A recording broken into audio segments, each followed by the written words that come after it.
আল্লাহ রাসূল সাল্লাল্লাহু আলাইহি সাল্লাম বলেন, ইবনে সামুরা, শোনো, স্বপ্ন দেখছি আমার কিছু উম্মত, সামনে আরো উম্মত। একজন উম্মতকে দেখলাম, ইউকাল্লিমুহুম ওয়ালা ইউকাল্লিমুনাহু, সে অন্যদের সাথে কথা বলতে চাইতেছে কিন্তু অন্যরা তার সাথে কথা বলে না। আচ্ছা বলেন তো, একটা জায়গাতে ২০-৫০ জন মানুষ যদি পরস্পরে একে অপরের সাথে কথা বলে, আরেকজন লোক যদি তাদের সাথে কথা বলতে চায়, সেই লোকটার সাথে যদি কেউ কথা না বলে, যেই লোকটার সাথে কেউ কথা বলে না, সেই লোকটাকে কতটা অসহায় মনে হবে? রাসূল বলেন, আমার উম্মতটাকে অনেক অসহায় মনে হলো যে তার সামনে শত শত মানুষ সবাই একে অপরের সাথে কথা বলে কিন্তু তার সাথে বলে না, সে বলতে চায়, তার কথা শুনেও না কেউ। ইউকাল্লিমুহুম ওয়ালা ইউকাল্লিমুনাহু, যে আমার উম্মত তাদের সাথে কথা বলতে চায় কিন্তু তারা তার সাথে কথা বলে না। আমার উম্মতকে বড় অসহায় মনে হলো, উম্মতকে আমি কোনো উপকার করতে পারলাম। কটা গেল? মাত্র একটা। 7টা যাওয়ার কথা ছিল, আমি একটা কম বলবো, কারণ 7 নম্বরটা আমি ভালোভাবে বুঝি নাই। আরবিতে বলছে তো, যেহেতু বুঝি নাই, এটা আমি আজকে রেখে দিব, কারণ অস্পষ্ট কোনো কথা বললে আপনারা ভুল বুঝতে পারেন, তাই না? এটা আমি হাদিসটা, তার বক্তব্যটা শুনে আমি হাদিস সার্চ দিয়ে বের করেছি। বের করে আমার কাছে একটা শব্দ অস্পষ্ট লাগতেছে, যে শব্দটা আমি আপনাদের সামনে এখন ক্লিয়ার করব না, তাইলে 6টা বলবো পয়েন্ট। কয়টা বলবো? 6টা পয়েন্ট। তো 1 নম্বর, আমার একজন উম্মত অন্যান্য মানুষের সাথে কথা বলতে চায় কিন্তু কেউ তার সাথে কথা বলে না, তাকে বলো অসহায় মনে হলো। কিন্তু এরই মধ্যে হঠাৎ করে তার সামনে এমন একটা জিনিস দেখতে পাইলাম, এটা দেখার পরে সবাই তার সাথে কথা বলার জন্য পাগল হয়ে গেছে। সুবহানাল্লাহ বলেন।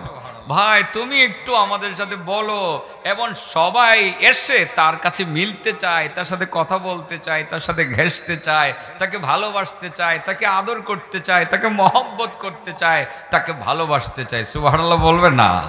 তাহলে নিশ্চয়ই এমন একটা জিনিস আছে, যে জিনিসটা আপনার মধ্যে থাকলে পরে মানুষের ভালোবাসা আপনার প্রতি অবধারিত হয়ে যাবে।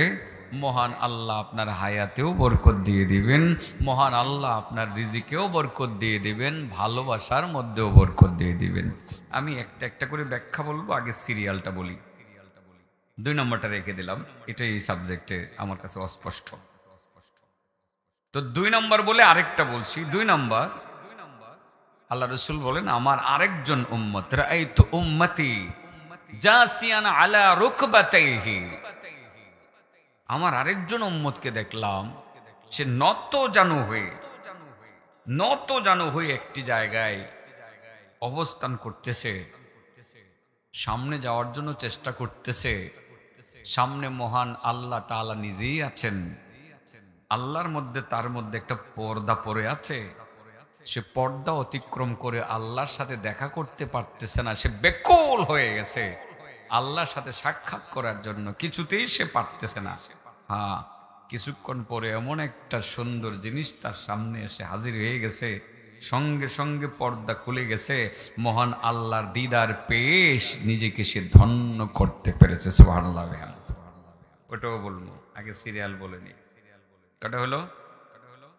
1 নাম্বার, আমার একজন উম্মত অন্য অন্য মানুষের সাথে কথা বলতে চায় কিন্তু কেউ তাকে পাত্তা দেয়।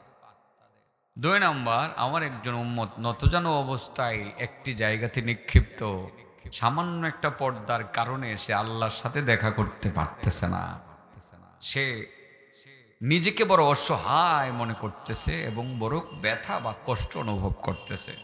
3 নাম্বার, আল্লাহ রাসূল বলেন, আমার আরেকজন উম্মতকে দেখলাম, তার আমল নামা সে বাম হাতে পাইছে। কোন হাতে? যে বাম হাতে আমল নামা পায় সে কি জান্নাতে যাবে না জাহান্নামে যাবে? হ্যাঁ? রাসূল বলেন, আমি তো আমার উম্মতকে নিয়ে টেনশন করতে আছি, কিন্তু পরক্ষণে তার সামনে এমন একটা জিনিস এসে দাঁড়াইছে, বাম হাতের আমল নামা মুহূর্তে ডান হাতে চলে আসে। এটাই তো দরকার মনে হয় বেশি, ঠিক আছে না? বাম হাতের আমল নামায় ডান হাতে আনার যে কৌশলটা, এটাই তো আজকে বেশি দরকার মনে হয়, নাকি আপনারা কি বলেন? দরকার আছে না? কটা গেল? তিনটা। 4 নাম্বার, আল্লাহর নবী বলেন যে ইবনে সামুরা, তুমি শোনো, আমি 4 নম্বরে দেখছিলাম আমার একজন উম্মত, সে নালিশ করতেছে তার নেকির পাল্লা অনেক হালকা হয়ে গেছে। নেকির পাল্লা হালকা হইলে ঠিকানা জান্নাত না জাহান্নাম? আল্লাহ রসুল বলেন এর মধ্যে ছোট ছোট কয়েকটা জিনিস তার সামনে এসে হাজির হয়ে গেছে। ছোট ছোট, যে একটা ছোট দিক তার সামনে, ছোট ছোট কয়েকটা জিনিস তার সামনে এসে হাজির হয়ে গেছে। মুহূর্তের মধ্যে তার নেকির পাল্লাটা ভারী হয়ে গেছে। সুবহানাল্লাহ। ওটা গেল 5 নাম্বার। ভয়ঙ্কর কথা। রাসূল বলেন আরেকজন উম্মতকে দেখলাম কাইবান আলা শাফির জাহান্নাম, জাহান্নামের অগ্নি স্ফুলিঙ্গের কাছে সে দাঁড়ানো আছে, আগুনের হিট লাগতেছে, সে আগুনের কাছ থেকে নিজেকে দূরে সরাতে পারতেছে না। আলহামদুলিল্লাহ, মুহূর্তের মধ্যে আরেকটা জিনিস তার সামনে দেখলাম এসে গেল। আসার সঙ্গে সঙ্গে ওই জিনিসটা তাকে জাহান্নামের অগ্নি স্ফুলিঙ্গ থেকে সরাইয়া একটা গাছের ছায়ার নিচে দাঁড় করাইয়া দিল। কোথায় গেল? 6 নম্বর, আরেকজন উম্মতকে দেখলাম কাদ হাওয়া ফিন্নার, সে জাহান্নামের আগুনে ডুবে গেছে। আমার উম্মত ডুবে গেছে আর আগুনের মধ্যে পড়ে সে যে কি পরিমাণ কষ্ট করতে আছে আমি সেটা দেখতেছিলাম, কিন্তু কোনো উপকার করতে পারতেছিলাম না। এর মধ্যে আরেকটা জিনিস তার সামনে এসে দাঁড়িয়ে গেছে। মুহূর্তের মধ্যে অগ্নি স্ফুলিঙ্গ বলতে যা ছিল পুরাটা আগুন মুহূর্তের মধ্যে নিবে, তার ওই জায়গাটায় ফুলের বাগানে রূপান্তরিত হয়। কোটা গেল? তাহলে আমরা আজ 6টা বিষয় বুঝবো। এমন একটা আমলের কথা আমরা জানবো যে আমলটা করলে হাসরের মাঠে মহান আল্লাহ তাআলার ফেরেশতারা, হাসরের মাঠে মুমিন বান্দারা আমাদের সাথে দেখা করার জন্য, কথা বলার জন্য বেকুল হয়ে থাকবে। এমন একটা আমল করব যে আমলটা করলে হাসরের মাঠে আল্লাহর মধ্যে, আমাদের মধ্যে কোনো পর্দা থাকবে না, আল্লাহর সাথে দেখা করতে পারবো। এমন একটা আমল করব যে আমলটা করলে বাম হাতের আমল নামা ডান হাতে চলে আসবে। এমন একটা আমল করব যে আমলটা করলে নেকির পাল্লা যেটা হালকা হয়ে গেছিল মুহূর্তের মধ্যে ভারী হয়ে যাবে। এমন একটা আমল করব যে আমল করলে জাহান্নামের অগ্নি স্ফুলিঙ্গ এর পাশ থেকে নিজেকে রক্ষা করে আল্লাহর রহমতের ছায়ার নিচে জায়গা করে নিতে পারবো। এমন একটা আমল করব যে আমল করে সেকেন্ডের মধ্যে জাহান্নামের আগুনকে নিভিয়ে দিয়ে সেই জায়গাটাকে ফুলের বাগানে রূপান্তরিত করতে পারবো। কটা হলো? 6টা। বিষয়টা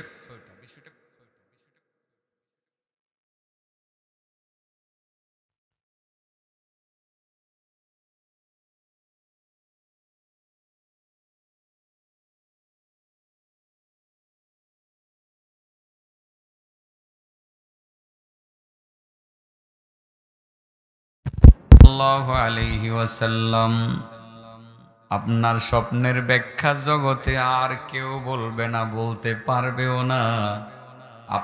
আপনার স্বপ্নের ব্যাখ্যা আপনাকেই বলতে হবে। ইয়া রাসূলুল্লাহ, ইয়া হাবিবাল্লাহ, আপনার স্বপ্নের ব্যাখ্যা আপনি বলুন, আমি শুনবো, সেখান থেকে শিক্ষা গ্রহণ করব। রাসূল বলেন, আব্দুর রহমান, আমি যে দেখছিলাম আমার একজন উম্মত বড় অসহায় হয়ে গেছে, কেউ তার সাথে কথা বলে না, কেউ তাকে প্রশ্রয় দিতে চায় না, কেউ তার কাছে ভিড়তে চায় না, কেউ তাকে মূল্য দেয় না।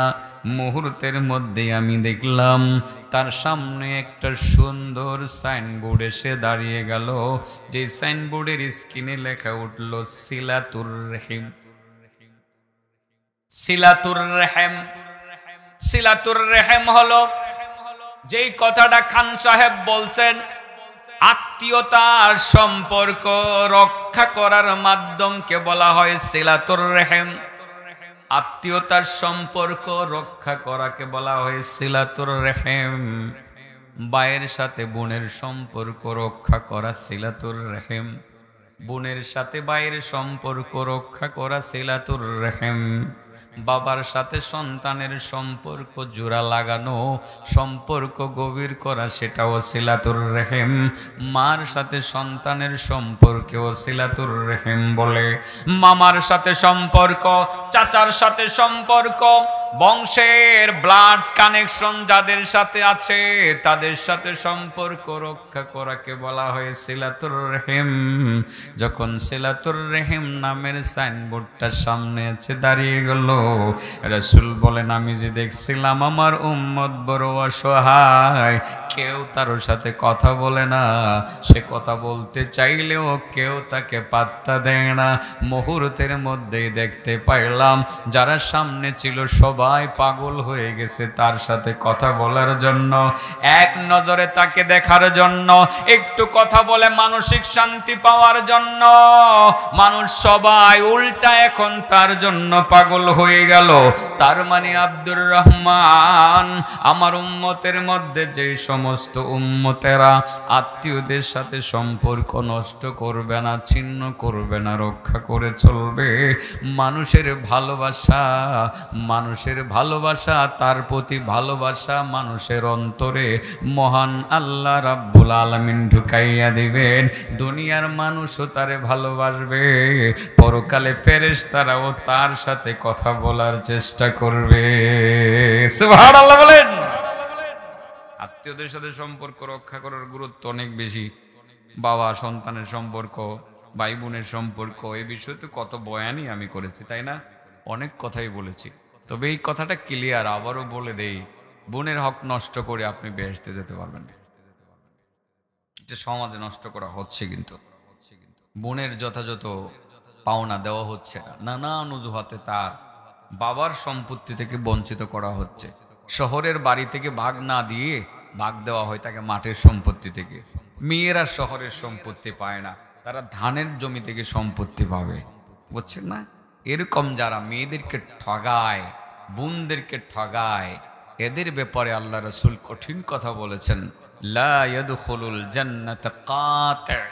যারা আত্মীয়তার সম্পর্ক ছিন্ন করে, তাদের হক মেরে দিয়ে তারা জান্নাতে যাবে না, যেতে পারবে না।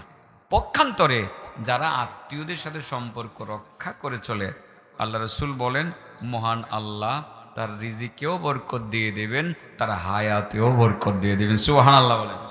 চাচা ঠিক আছে নি কথা যা কইতাছি, ঠিক আছে? আমার চাচা খুশি, আমি বইলে আইও কি যুগি দিব, এর আগে আর দিত না। এন বন্যা আমি সবাই উপরায়ন আইব, এই আগে এদিক দিয়ে চুকি দিত, এবার মনে এদিক দিয়ে রাস্তা রাখছে না। আজকে দেখি চাচা, চাচাদের ভালোবাসা বলতে পারি না। আজকে আমার এক চাচা মারা গেছে, আপনার শুনছেন? আমার এমন কোনো মাহফিল নাই যে মাহফিল উনি যেতেন না। মাসিমপুরে হাজী আব্দুর রশিদ, অনেক পুরনো মানুষ, 100+, 103-104 বছর ওনার বয়স হয়েছিল। আজ গত রাত মারা গেছে। আমি নেত্রকোনা থেকে ডাইরেক্ট এসে জানাজায় শরীক হয়েছি। আমি আর গ্রামের বাড়িতে যাই নাই, গেলে হয়তো জানাজায় শরীক হতে পারবো না। দেখেন তার আত্মবিশ্বাস। আমাকে বলতেছে মাওলানা সাহেব যে পরশুদিন বলতেছে যে হুজুর আমাকে দেখতে আসে নাই তো, দেখবে, আসবে, আসবে, চলে আসবে, কিন্তু হুজুর তোরা দেখবে, হুজুর আসবে। হ্যাঁ, কতটা আত্মবিশ্বাস ছিল। হ্যাঁ আমি গেছি, কিন্তু ওনার জীবিত থাকতে যাই নাই, জানাজায় গেছি। শেষ পর্যন্ত নাকি বলে গেছে যে আমার জানাজা হুজুরে পড়াবে, দেখিস পড়াবে। আমাকে কিন্তু ডাইরেক্ট বলেন না, কিন্তু আত্মবিশ্বাসের কথা জানাইছে যে আমার জানাজাটা হুজুরে পড়াবে। তার মনে সাক্ষী দিছে। হ্যাঁ, এটাই ভালোবাসা, তাই না? এই ভালোবাসাটা যাবে, সঙ্গে যাবে সবারই। চলুন আমরা পরস্পরকে ভালোবাসতে শিখি দ্বীনের স্বার্থে। কি বলেন? হুক্কাত মুহাব্বতি আলাল মুতাহাব্বিনা ফিয়া। আল্লাহ নিজে বলে যারা পরস্পরে একে অপরকে আমি আল্লাহর সন্তুষ্টির লক্ষ্যে ভালোবাসে, তাদেরকে ভালোবাসা আমি আল্লাহর দায়িত্ব কর্তব্যের মধ্যে পড়ে যায়। মানে তাদের প্রতি ভালোবাসা আমার জন্য ওয়াজিব হয়ে যায়। তার মানে আমি তখন তারা দুইজনকে ডেকে বলি, বান্দা বান্দি, তোমরা দুইজন একে অপরকে আমি আল্লাহর সন্তুষ্টির জন্য ভালোবাসলা, জেনে রাখবা আমি আল্লাহ তোমাদের দুইজনকে ভালোবেসে ফেললাম। কথা কি লম্বা হয়ে যাইতেছে? একটু লম্বা হলে হোক আজকে। আমি চাচার বাড়ির ওয়াজ কম করলে হইতো না, ঠিক আছে না? এই ওয়াজটা লম্বা করেই করণ লাগে, সবসময় লম্বা করেই কর কথা তাহে আর কি। তো আজকে যদিও আমার তারা আছে, আরেকটা প্রোগ্রাম আছে ফাঁকে, আবার ওই যে তাজু কুইছে এগুলো না কইতাম যে খাওয়ানোর কথা কি কইেন না, আসলে খাওয়াইতে খাওয়াইতে আমার কাহিলও বানাই লেছে, এখন ওয়াজ করার শক্তিও নাই। বেশি খাইলে কিন্তু কথা কম কোন দা। খাওয়ান কি আছে নিয়ম হলো আগে সবাই না হাজির করা, তো 4-5টা খাওয়ার পরে যদি আরো 4-5টা আনে অসুবিধা না। প্রথম আনলে একটু একটু করে খাওয়ান যান, 4-5টা বেশি খাইলে যে পরে আরো 3 না হাজির করে, তখন হিডি একটু লুবে লুবে একটু একটু খাইলে এটা বেশি হয়ে থাকে না। এটা মশলাটা শিখিয়ে দিলাম, যা আছে সামনে আগে লইবেন, তাহলে একটু একটু একটু একটু করে খাওয়ান যায়, ঠিক আছে না? আস্তে আস্তে আনতেই থাকলে ঝামেলা না, ঝামেলা। মশলা একটা শিখিয়ে দিলাম আর কি আপনাদের। কেউ তোমরা আই হরো না, জায়গা নাই বসার না, সামনে এদিকে আইবো, এদিকে খালি আছে, আই এদিকে সামনে, এই যে আমার কাছে আয়, মাশাআল্লাহ আমার কাছে এসে পড়ো। মাত্র স্বপ্নের পাঠ মাত্র একটা বললাম, হ্যাঁ? তাহলে হাসরের মাঠেও ফেরেশতারা আপনার লগে কথা বলবে, আর এই দুনিয়াতেও মানুষ আপনার জন্য নিবেদিত প্রাণ হবে, যদি আপনি আত্মীয়দের সাথে সম্পর্ক রক্ষা করে চলেন। আর যারা আত্মীয়দের সাথে সম্পর্ক রক্ষা করবে না, মায়ের সাথে সম্পর্ক ভালো না, বাবার সাথে সম্পর্ক ভালো না, বোনের সাথে সম্পর্ক ভালো না, আপনি এইভাবে সম্পর্ক খারাপ করে যদি মারা যান, তো আপনি জাহান্নামে যাবেন। রাসূল বলেন আপনি জান্নাতে যেতে পারবেন না। 2 নম্বর, আল্লাহ রাসূল বলেন, আমার আরেকজন উম্মতকে দেখছিলাম নতজন অবস্থায়, বড় পেরেশান, আল্লাহকে দেখতে পারতেছে না, কি যেন একটা বাধা, আল্লাহকে দেখতে পারতেছে না। আচ্ছা এমন যদি হয় যে আল্লাহ আছে, একটা পর্দার সামনে দেখতে পারতেছেন না, কেমন কষ্ট লাগবে? রাসূল বলেন আমার উম্মতের ছটপটি আমি দেখতে শুরু করলাম, কিন্তু স্বপ্ন যুগে আমার উম্মতের কোনো উপকার আমি করতে পারলাম না। মুহূর্তের মধ্যে আমি তার সামনে দেখতে পাইলাম আরেকটা সাইনবোর্ড, যে সাইনবোর্ডের মধ্যে লেখা উঠলো হুসনুল খলক, উত্তম চরিত্র, উত্তম আচরণ। উত্তম আচরণের সাইনবোর্ডটা যখন সামনে দাঁড়ালো, মুহূর্তের মধ্যে আমার উম্মতের মাঝে আর আল্লাহর মাঝে মধ্যে যে একটা পর্দা ছিল, পর্দাটা উঠে গেল, আমার উম্মত সরাসরি আল্লাহর দিদার পেয়ে গেল। সুবহানাল্লাহ। তার মানে আমার যে সমস্ত উম্মতেরা, আব্দুর রহমান শোনো, যেই সমস্ত উম্মতেরা মানুষের সামনে মানুষের সাথে ভালো আচরণ করবে, উত্তম চরিত্রের পরিচয় দিবে, ভালো ব্যবহার করবে, নরম ব্যবহার করবে, হাসরের ময়দানে আমার সেসব উম্মত অতি সহজে আল্লাহর দিদার পাবে। আল্লাহর দিদার পাওয়ার জন্য আচরণ ভালো করতে হবে। আচরণ, সুন্দর আচরণের বিকল্প নাই। সুন্দর একটা আচরণের ছোট্ট একটা গল্প বলি। বুরাইদা আসলামী লেখছি, নাম শুনছেন আপনারা? বুরাইদা আসলাম একজন সাহাবী, কিন্তু লুভে আমার নবীরে মারতে গেছে। নাউজুবিল্লাহ। কোন নবী যখন মদিনার দিকে রওনা, মদিনার পথে রওনা, তখন তো মক্কার কাফেররা ঘোষণা করছে যারা মুহাম্মদকে জীবিত বা মৃত যেমনি আনতে পারো, মুহাম্মদকে আর আবু বকরকে সাল্লাল্লাহু আলাইহি সাল্লাম এক একজনের এগেইনস্টে 100 উট দেওয়া হবে, তার মানে 200 উট, ঠিক আছে না? এর মধ্যে একজনে কয়, একটা লোক দেখলাম এদিকে যাইতাছে, তো আসলে মনে হয় উনি মুহাম্মদ হয় কিনা। ওই সময় কিন্তু সুরাকা বিন মালিক নামে একজন ছিল। সুরাকা বিন মালিক সে কিন্তু বুঝে ফেলছে যে এটি মুহাম্মদ হইব, তার লোভ জাগছে যে আমি 200 উট কামাই করবো। তো হেদেরকে বললো যে না মুহাম্মদ হইতো না, কারণ হেরানি আবার যায়, হেরা গেলে তো হেরা পুরস্কারটা লইয়ে লইব, না মনে হয় না মুহাম্মদ হবে না। এ দিছে দৌড়, বাহিনী নিয়ে দৌড় দিছে, দৌড় দিয়া আমার নবীরে ধরতে গেছে ঠিকই, শেষ পর্যন্ত বারবার উট সহ মাটির নিচে ধইসা যায়, গুড়া সহ উট সহ ধইসা যায়, আর আমার নবী খালি তারে উড়াই উড়াই বাঁচায় দেয়। আচরণ ভালো না মন্দ, শেষ পর্যন্ত তওবা করে সে গেল, তার ঘটনা নাই বললাম, আমি বুরাইদা আসলামিরটা বলি। এদিকে বুরাইদা আসলামিও 70 জন সোয়ারি নিয়ে রওনা দিছে। আমার নবীরই খুঁজে বাইর করবো, কারণ নবীকে পাইলে 100 উট, আবু বকরকে পাইলে 200 উট, তাইলে 100 100 200 অনেক না। ঠিক মদিনার কাছাকাছি যখন আমার নবী চলে গেছেন, ওই সময়ে বুরাইদা আমার নবীর কাছে গিয়ে উপস্থিত হয়। উপস্থিত হওয়ার পরে আমার নবী তারে দেখে বলে, মান আনতা, তুমি কে? আনা বুরাইদা, আমি হইলাম বুরাইদা। আল্লাহ রাসূল তখন আবু বকরের দিকে এইভাবে হালকা তাকিয়ে বলেন, আবু বকর, বারাদা আমরুনা ও সলুহা। তার নাম যেহেতু বুরাইদা, আমার নবী বললেন, আবু বকর, বারাদা আমরুনা ও সলুহা, তার মানে আমাদের কাজটা সহজ হয়ে গেছে এবং মীমাংসা জাহর হয়ে গেছে। এটা কিন্তু আবার সে বুঝতেছে না উনি যে নবী, কথা বুঝছেন না? সে তো গেছে 70 জনের কাফেলা নিয়ে আমার নবীকে ধরার জন্য। আল্লাহ রাসূল তখন আবার তারে বলেন, মিন আইয়ি কাবিলা আনতা, তুমি কোন গোত্রের? তখন বুরাইদা বলে, আনা মিন আসলামা, আমি আসলাম গোত্রের। নবীজি বললেন, আসলাম গোত্র, এটা কোন গোত্রের শাখা? উনি বললেন, আমি বনি সাহাম গোত্রের শাখা, আমার গোত্রটি। আল্লাহ রাসূল বলেন আবু বকরের দিকে তাকায়া, খারাজা সাহামুক, কথা বলছে কিন্তু বুরাইদাকে, তাকাইছে কার দিকে? আবু বকরের দিকে, যে তোমার অংশ নির্ধারিত হয়ে গেছে, বের হয়ে গেছে, তার মানে ইসলামে তোমার অংশ লিপিবদ্ধ হয়ে গেছে। আল্লাহ রাসূল সাল্লাল্লাহু আলাইহি সাল্লাম এত মিষ্টি আচরণ করলেন তার সাথে। অতঃপর সেই বুরাইদা বলেন, আপনি এতক্ষণ আমাকে জিজ্ঞাসা করলেন আমি কে, এখন আপনি বলবেন কি আপনি কে? মান আনতা? আমার রাসূল খুব সুন্দর জবাব দিলেন। ইচ্ছা করলে তো মিথ্যা বলতে পারতেন যে তারা তো আমাকে ধরতে আসছে। আল্লাহ রাসূল বলেন, আনা মুহাম্মদ ইবনু আবদুল্লাহ ওয়া রাসূলুহ,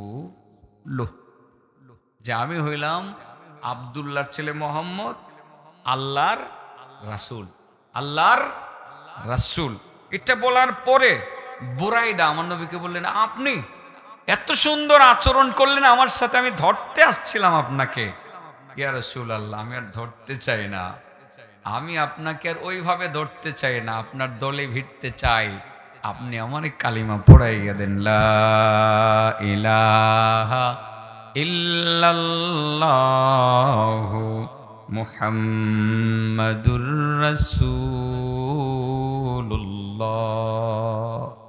মুসলমান হয়ে আমার নবীকে বললেন, ইয়া রাসূলুল্লাহ, আমি এখন গর্বিত মুসলমান, আপনার কল্যাণ নেওয়ার জন্য আসছিলাম। আচরণ দেখে, আপনার কথাবার্তার ভাব ভঙ্গিমা দেখে আমি মুগ্ধ হয়ে গেলাম। আপনার কল্লা কাটার সামর্থ্য আমার নাই, কিছুতেই সম্ভব না।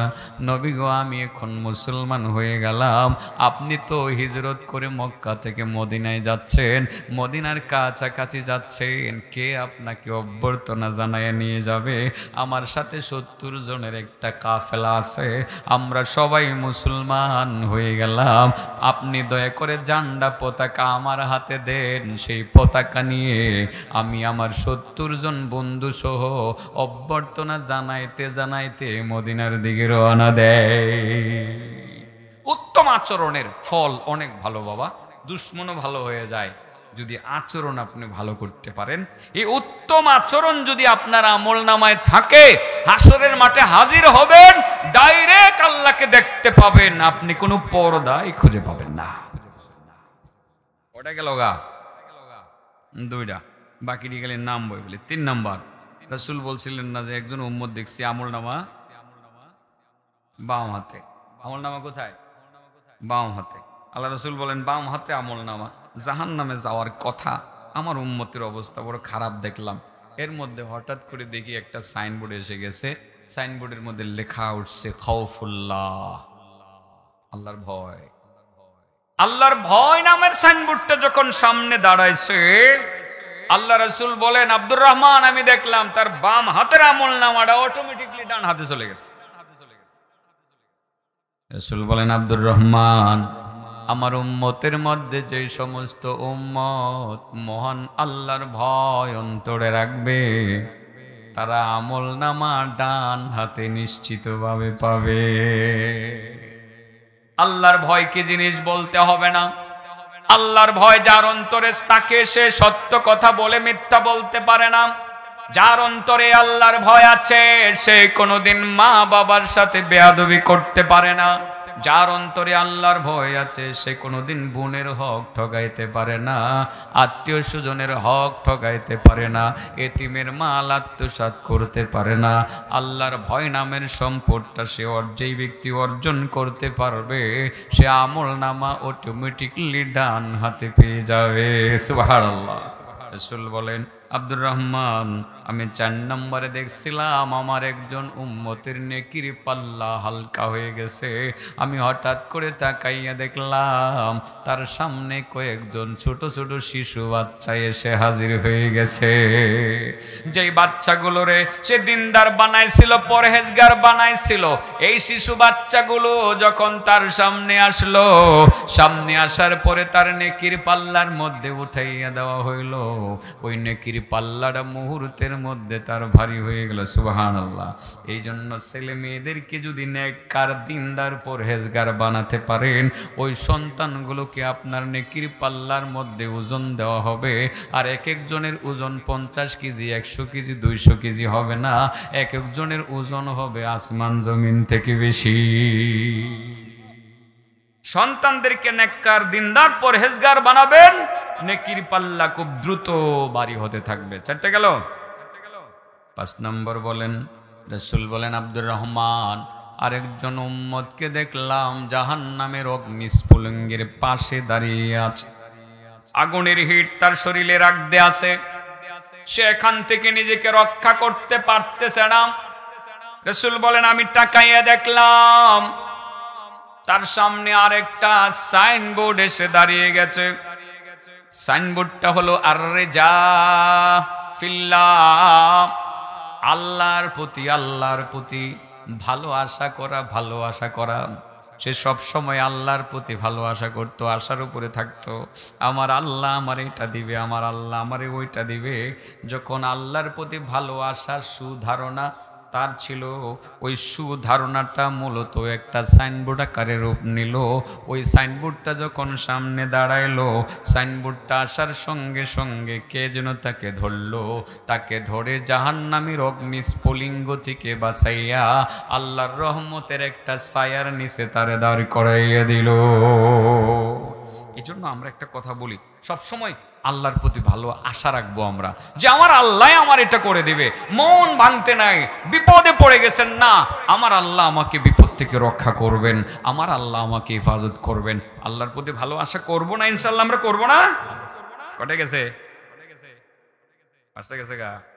6 নম্বর, আল্লাহ রাসূল বলেন, গুরুত্বপূর্ণ বিষয়, এটার উপরেই আমি আলোচনা শুরু করেছিলাম, কোরআনের আয়াত করেছি। সবাই তো জানেন যে আমি শেষটা দিয়ে শুরু করি, ঠিক আছে না? আরেকজন উম্মতকে দেখছিলাম জাহান্নামের আগুনের ভিতরে পড়ে গেছে, জাহান্নামের আগুনের ভিতরে পড়ে গেছে, সেখান থেকে নিজেকে বের করে আনতে পারতেছে না। হঠাৎ করে দেখলাম তার চোখের পানি সামনে এসে হাজির হয়ে গেছে। সুবহানাল্লাহ। দুমু মিন খাশিয়াতিল্লাহ, যে সাইনবোর্ডে লেখা উঠছে তুমি যে আল্লাহর ভয়ে দুনিয়াতে মাঝে মধ্যে কান্না করে চোখের পানি ফেলতা, এই চোখের পানির সাইনবোর্ডটা যখন সামনে দাঁড়াইলো, মুহূর্তের মধ্যে দেখলাম তার সামনে যে আগুনের গর্তটা ছিল, ওই গর্তটা নিভে গিয়ে ওই জায়গাটা ফুলের বাগানে রূপান্তরিত হয়ে গেল। তার মানে আব্দুর রহমান, জাহান্নামের আগুন নিভাইতে চাওনি? তুমি যদি জাহান্নামের আগুন নিভাইতে চাও, সারা দুনিয়ার সমস্ত সাগর, উপসাগর, মহাসাগর, ছোট সাগর, বড় সাগর, নদী নালা, খাল বিল, এগুলোর পানি তুমি দিয়ে জাহান্নামের 1 ইঞ্চি আগুন নিভাইতে পারবা না। আব্দুর রহমান, আল্লাহর ভয়ে যদি মাত্র 1 ফোঁটা চোখের পানি তুমি ফেলতে পারো, ওই পানিটা তোমার জাহান্নামের আগুন নিভাইয়া জাহান্নামের গর্তটাকে ফুলের বাগান বানাইয়া দিবে। কি শিখলাম? আত্মীয়তার সম্পর্ক রক্ষা করলে মানুষের ভালোবাসা পাওয়া যায়, ফেরেশতাদের ভালোবাসা পাওয়া যায়, রিজিক বাড়ে, হায়াত বাড়ে। আর চরিত্র ভালো করে উত্তম আচরণ করলে আসরের ময়দানে আল্লাহর সাথে দিদার মিলবে। আল্লাহর ভয় অন্তরে থাকলে আমলনামা ডান হাতে পাওয়া যাবে। এবং ছোট ছোট ছেলে মেয়েদেরকে দিনদার পরহেজগার বানালে পরে মিজানের পাল্লা অনেক ভারী হবে, এবং আল্লাহর প্রতি সুধারণা রেখে তার কাছে ভালো কিছু আশা করলে জাহান্নামের আগুনের জায়গা থেকে মুক্তি পেয়ে আল্লাহর রহমতের ছায়ার নিচে নিজেকে মানে সমর্পণ করা যাবে। আর জাহান্নামের আগুন যদি আমাদের নিভাতে হয়, চোখের পানি একটু ফেলতে হবে। আল্লাহর ভয়ে চোখের পানি ফেললে পরে আপনার জাহান্নামের আগুন নিভানো সম্ভব হবে। সেই জন্য একটু অনুরোধ করি সবাইকে, মাঝে মধ্যে একটু নীরবে নিবৃতে একটু চোখের পানি ফেলবো। আমরা ভুল তো সবাই করি, কম বেশ করি না, ভুল ভ্রান্তি করি। চলেন আমরা ভুল ভ্রান্তিগুলো থেকে মুক্ত হওয়ার জন্য আমরা মাঝে মধ্যে একটু একটু কান্না করি। কান্নার মধ্যে একটা মজা আছে। আমি দেখছি যদি একটু মন খুলে কান্না করা যায়, দিলটাও ভাল লাগে, শরীরটাও হালকা লাগে। একটু কানতে পারলে খেয়াল করে দেখেন। আর সেই কান্নাটা যদি আবার মসজিদের কোনায় বসে কানতে পারেন, আল্লাহর ভয়ে কানতে পারেন, মসজিদ থেকে বের হয়ে দেখবেন যে সারাটা শরীর হালকা হয়ে গেছে। মনে হয় যে আপনি অনেক ভালো আছেন, সুখে আছেন। মাঝে মধ্যে একটু চোখের পানি ছেড়ে দিয়ে কাঁদবো, আল্লাহ ভুল ভ্রান্তি করছি, শয়তানের ধোঁকায় পড়ে অনেক অন্যায় করছি, অপরাধ করছি, আল্লাহ তুমি মাফ করে দাও। ইনশাআল্লাহ কাঁদতে পারবো না, আল্লাহ আমাদের তৌফিক দান করুন। ওয়া আখিরু দাওয়ানা আলহামদুলিল্লাহি রাব্বিল আলামিন।